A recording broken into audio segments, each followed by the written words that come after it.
பாருங்க, தாள் 1 and 2க்கான dead paper உளவியல்ல இருந்து சில கொஸ்டின் பார்க்கலாம். எந்த கருத்தையும் பிறர் நோக்கிலிருந்து சிந்திக்கக்கூடிய அறிவு வளர்ச்சி நிலைக்கு என்ன பெயர் அப்படின்னு கேட்டிருக்காங்க.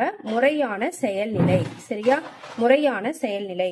2வது கொஸ்டின் பாருங்க, பள்ளி சாரா கல்வியில் முக்கியத்துவம் எதற்கு அளிக்கப்படுகிறது?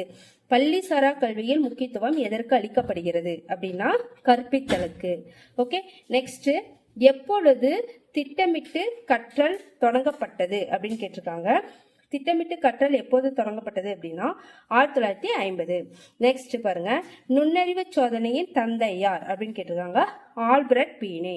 நுண்ணறிவு சோதனையின் தந்தை ஆல்பர்ட் பீனே.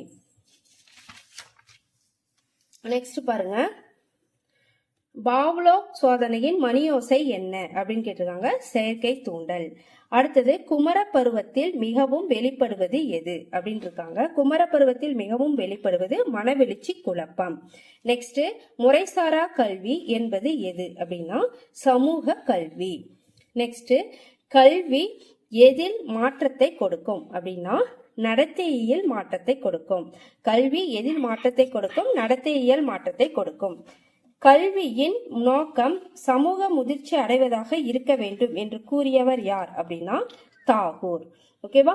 நெக்ஸ்ட், ஒருவன் பெரும் உடனடி அனுபவம் எது அப்படின்னா புலன் காட்சி. தேங்க்யூ. இந்த வீடியோ பிடிச்சிருந்தா லைக் பண்ணுங்க, ஷேர் பண்ணுங்க.